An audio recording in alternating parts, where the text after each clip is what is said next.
Welcome to GLOBEWATCH with me, Charles Ebune. We are 7 billion people.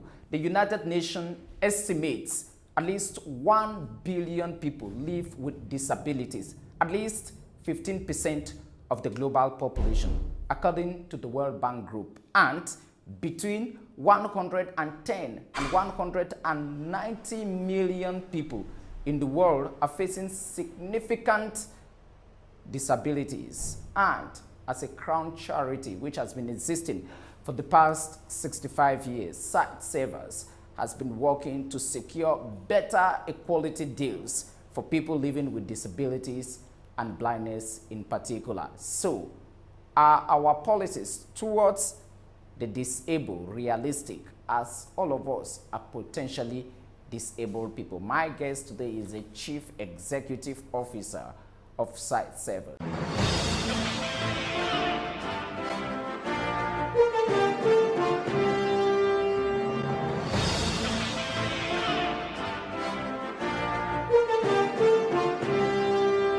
The Chief Executive Officer of SIGHTSAVERS, Caroline Harper, welcome to GLOBEWATCH. Thank you very much, Charles. Over the past 65 years, SIGHTSAVERS has distributed 295 million treatments to protect people against river blindness, provided some 6.1 million sight restoring cataract, and has treated nearly 43 million people to combat the potentially blinding infection trachoma, and has supported more than 180,000 people with disabilities to live more independently.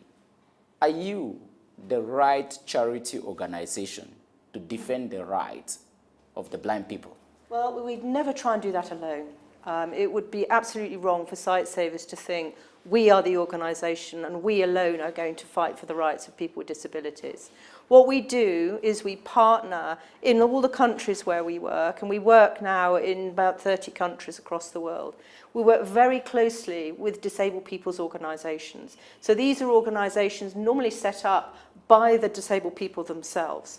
And what we will do is we will help them advocate both globally and locally for their rights, because their voices are the ones that will be listened to, not the voice of somebody sitting in the UK, but the voice of people who are living with disabilities and who understand the challenges. So that's how we go about pushing for the rights. SIGHTSAVERS operates in roughly 30 countries in the world, and the global blind population today stands at 39 million individuals around the world. 80% of that is preventable and is curable. What does that figure reveal to you? That you are still facing challenges? Well, yes. I mean, to be fair, the number has come down over the years. But as you can imagine, what's happening in the countries where we work is actually in many ways a good news story, because people are living longer.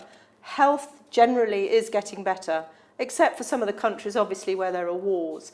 But what that means is as more people are getting older, more people are having cataracts, because it's something that comes usually when you're over 50, over 60. So we have that to deal with.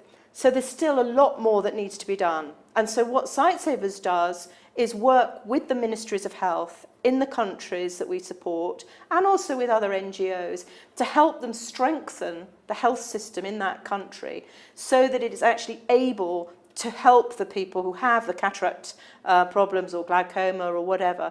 In fact, this morning I've just come from opening a hospital here in Yaoundé, which is the Maghrabi ICO eye hospital, just opening. And later this, well, I think in April, they're going to start doing cataract operations on thousands of Cameroonians. And there's pent-up demand there. So this is exactly the sort of thing we do. We work with the ministry. It was opened by the Prime Minister, and that will help support the needs, the health needs of the people of Cameroon. A while ago, you spoke about working with partners to make your dream a reality, and one of your strongest partners ever since you began operations some 65 years ago has been the Conrad and Hilton Foundation, which of course operates the Hilton hotels around the world, established roughly in 1944, and between 1985 and 2016, it provided some 141 million pounds or dollars to sustain your operations around the world, and you have been using that especially in the avoidable blindness program to provide assistance to those needed. Give me an idea of your partnership. So the Conrad Hilton Foundation supports a wide range of NGOs, not just SIGHTSAVERS, people like the Helen Keller International, the Carter Centre, but they've been very generous to us as well, particularly taken a big interest in trachoma. So we've had a very big program in Mali. We are this close to eliminating blinding trachoma in Mali. We're down to finding the last few cases, and it will be tremendously exciting when we will be able to, or Mali will be able to declare itself free. It will get the WHO to validate that. And it's Conrad Hilton Foundation who've put a considerable amount of the money into that. But also the Conrad Hilton Foundation are the big funders for the hospital that was just opened in Yaoundé today. They put in substantial part of that money. So what they've done is the foundation set up by Conrad Hilton has taken blindness, particularly avoidable blindness, as one of the key things that they want to tackle in the world. And so we're hoping that they will, as you know, that as we continue, that they will put more into that, and that Cameroon has obviously been an example. I understand fairly that you are running a project in Tanzania, precisely in the Morogoro locality, which is expected to help at least 10,000 people when operations are conducted. What are other significant projects you are running around the world? Well, there are lots of projects around the world. I mean, the one you just mentioned is actually a great project, Morogoro, which we're doing in partnership with HelpAge International. HelpAge is actually using self-help groups of elderly people to find the people who have cataract operations and then refer them to the hospital. So that's a lovely example, I think, of partnership. But if you look across the world, we will have a whole range of different operations going on. We work in Asia too, so India, Bangladesh, Pakistan, and we will support hospitals. We will do a lot of training. So training of ophthalmologists, training of mid-level workers, so nurses, technicians, so things that people often forget about, like donors will give great equipment to a hospital, but then will forget that if nobody can maintain it, so we will train technicians to do that. So we'll also do things like look at ways of financing and making sure that the health management information systems in a hospital are actually functional. And we'll do that across a very wide range of countries. We also are doing a lot of work in neglected tropical diseases. You mentioned two of them earlier. One is trachoma, another is onchocerciasis, often called river blindness. But we also do lymphatic filariasis, which is treated with the same drug as river blindness, and we do deworming of children, so schistosomiasis and soil-transmitted helminths, which we do in a school setting. So what we would be doing there is try to control and indeed eliminate some of these horrible diseases. And last time I was in Cameroon, I was hearing about how our guys were going right up into the northwest to reach 100% coverage in this country of river blindness. And they actually had to take a whole group of medics over a river into a totally remote, inaccessible area and stay there for 10 days to make sure that the drug distribution could be done safely and that there were no adverse effects. You just spoke about river blindness, which is one of the major killers in the world today. You know probably very well the Upper Volta region in Ghana. And let me tell you the story of Asia Anafo and his wife Asupaheme. These are people who became blind roughly in 2005 after they had contact with cataract and other diseases in the Volta River in Ghana. And after assistance from your organization, roughly they have been integrated in the agricultural sector. And this is what he said last time when he was met by a team from the BBC, and he said, okay, well, listen, now I am sure the ground, I can touch it with my arms, I dig, I plant, and I move forward. This is a blind person talking. When you hear stories like that, what does it inspire you of the work you have been doing over the past 65 years? Well, I think there's a number of parts to our work that inspire me in different ways. So there's the whole chunk around preventing people from going blind. And indeed from becoming disabled. And this is the work we do around river blindness, treating people with a drug that means they will not go blind when otherwise they might have done so. And one of the great things there is that the land around the rivers is now being cultivated again because people are no longer frightened to work near them. And then we have the situation where we restore sight to somebody. Now, if you see somebody who has been blind for 20 years, who then sees their grandchild for the first time because they've had a cataract operation the day before, I can tell you there is nothing more emotionally moving than that. The sight of the person's face lighting up and the dancing and singing of the family when they realise that person can see again is something which is very special to witness. And it's not just about numbers, it's that person, that individual connection that you have. So that makes me terribly excited. But then the story you told is about another part of our work, because not everybody's sight can be restored. There are some conditions, so river blindness, once it's taken hold, can't be reversed. And those are the people where we fight for their rights with those disabled people's organisations that we talked about. And there are a range of things we need to do. One is in schools. So where you have a child who can't see or is disabled, we need to make sure that child can have an education. And a lot of that is actually just changing people's attitudes. People often don't think that a disabled child can be educated, so they just keep them at home. And we need to do a lot of work there to get people to understand that, yes, that child can be educated and can live a fulfilled life. So we do a lot of work in that as well.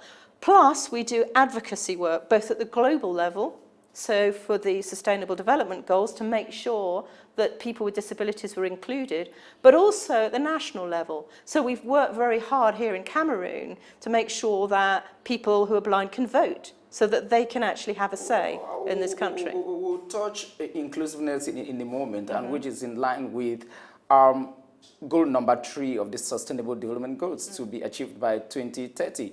But let me just put a question to you which has to do with what you just said, advocacy.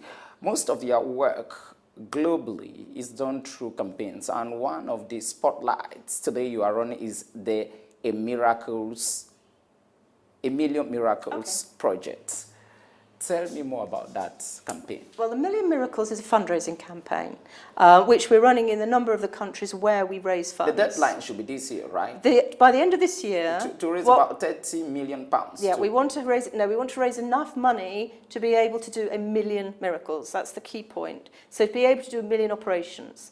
So that's the aim, and yes, that will mean that we can restore sight to 1 million people. Not all of those 3 years, but once we've got the money in, we'll be able to do that. So we felt that this was a way of bringing together a number of our fundraising offices. So that's in the UK, but it's also in India, it's in Ireland, it's in the US, to pull together to try and build that emotion amongst the populations of those countries, the public, to get them excited about the idea that they can actually fund. So it varies in different countries between sort of £20 and £50 to do that operation.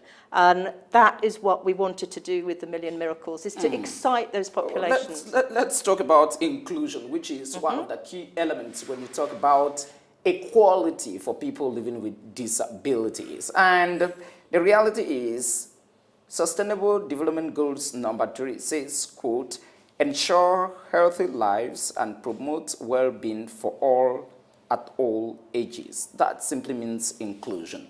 When you look at electoral processes, political participation of people living with disabilities, the blind, the lame, the ones without legs, hands, and whatsoever, do you think that political systems in the world today, in 2017, are quite more favorable to the inclusion of people living with disabilities? I know that one time in the UK, you are Interior Minister, and one of the most successful even, David Blinkett, was a blind person.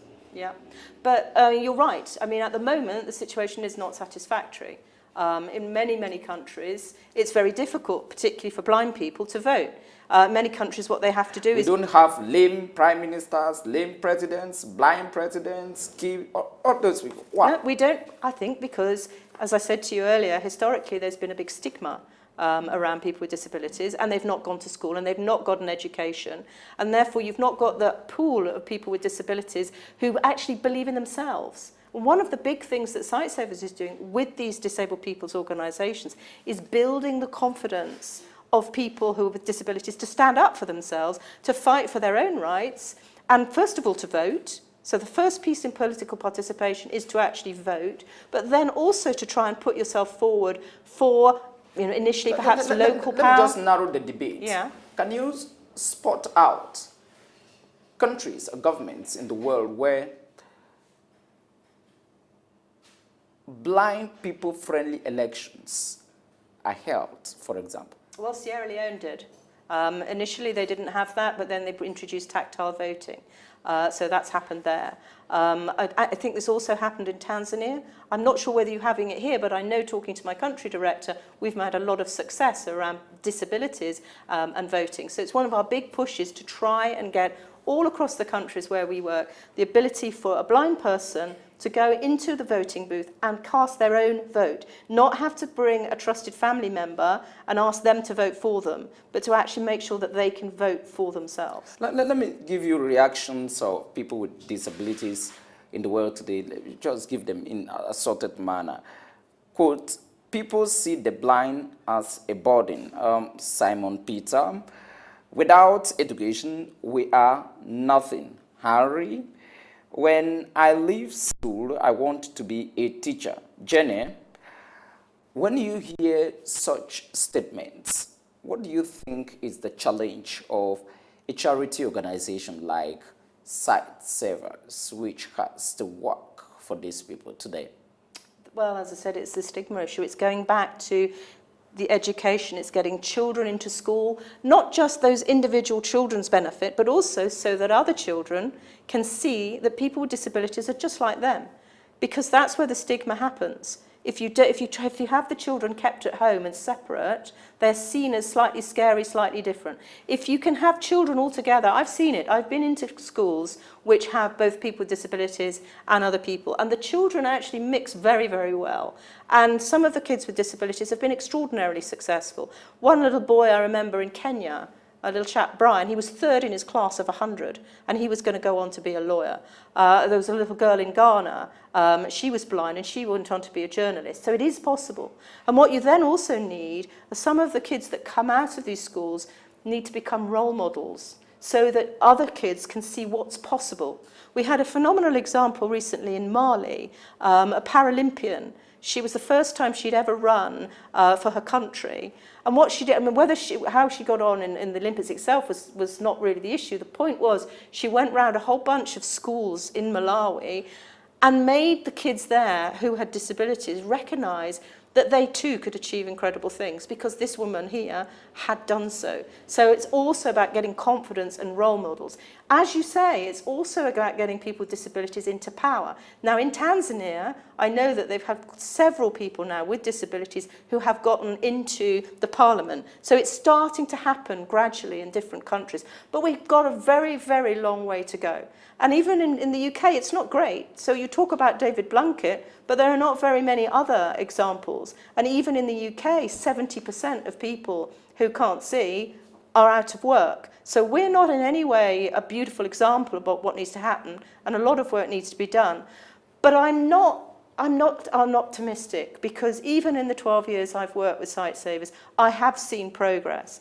And the Sustainable Development Goals that you mentioned, it's not just that one goal. The whole theme of the SDGs is leave no one behind. And it also states that the people who have been the most marginalised, who are the furthest behind, should be prioritised. And I was in New York when those goals were agreed, and people with disabilities there were celebrating. And they'd come from all across the world, because for the first time you actually had a global commitment that they should be properly taken account of. And no SDG can actually be hit, no target can be hit, unless it's also hit for people with disabilities. A while ago you just spoke about yourself. Let me just give you a quotation from your chairman, David Dinam, who says, we believe that strong leadership and management are crucial to an organization like SIGHTSAVERS, which operates in more than 30 countries and manages significant complex grants from donors, including the United Kingdom, the Bill and Melinda Gates Foundation, and the Conrad Hilton Foundation. Your background is in the gas and oil industry. I just wonder what attracted you in this charity business? Well, I worked in the oil and gas industry for many years, you're right, and I enjoyed it. It was very successful, but you reach a sort of point in your life where you start to question. I was in my mid-40s, and I started to think, well, is this what I'm going to do for the rest of my life? I'm going to make money for some shareholders, and I'm going to do very well, thank you, and it's all going to be lovely. Or do I actually want to do something real? When I'm lying on my deathbed, what do I want to think that I did with my life? So I made a change in my career. And I wasn't quite sure what I wanted to do, so I took a year out and I travelled around various parts of the world. I came to Africa, China, Latin America. And then I saw SIGHTSAVERS was advertising for a chief executive. The previous man, he retired. And I thought, that's what I want to do. Because in my family, I have a number of people who have sight problems. So my father was almost blind. He had diabetic retinopathy. My uncle was blind. Both his retinas had detached. I have very bad myopia, and my sight was discovered in a school screening. So my own personal experience had a lot of resonance for me. And I liked the idea that it was an organisation who could do something really tangible. So I went and I interviewed, and they chose me.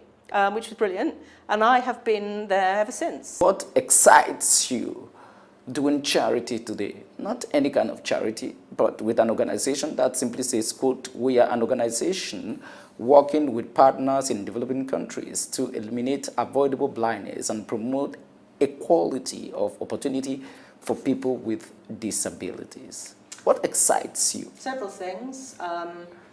When I see somebody who has been blind for a long time who can see again, and see the genuine excitement, particularly actually parents of children. So there are quite a few children who are born congenital cataracts, and if you operate on them early enough, they can see very well afterwards.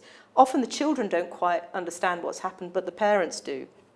And seeing the emotional reaction of the parents, knowing that that child is going to have a life where they can see rather than be blind, the sheer emotional power of that is phenomenal. I also get very excited when last year we actually reached 150 million treatments in neglected tropical diseases. That number excites me. We're getting closer and closer to actually eliminating some of those diseases. Back in the 1980s, when the worst industrial disaster, Bhopal, happened in India, SIGHTSAVERS was the first organization. You have been metamorphosing from the British Empire Organization for the Blind to the Royal Commonwealth, whatsoever. You were the first to go down and provide assistance. How unique are you in your charity business? Well, I think we're probably different from any other organisation, but they would probably say the same things too, because every organisation has its own particular peculiarities that make it special. What I love about SIGHTSAVERS is that we're dedicated to the mission. We don't have any political or religious or any affiliations. We are very clearly all about avoidable blindness and about supporting people with disabilities. We have a long track record. So I was in India last year. We celebrated 50 years in India. And that gives you some real track record in a country. People trust you because you've been there. And Sierra Leone, I was there earlier, end of last year. In Sierra Leone, we were the only NGO who stayed all through the civil war.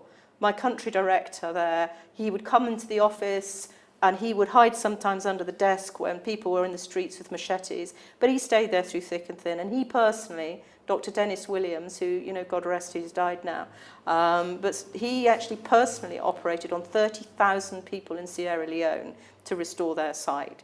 What will Brexit mean to a charity organization like SIGHTSAVERS?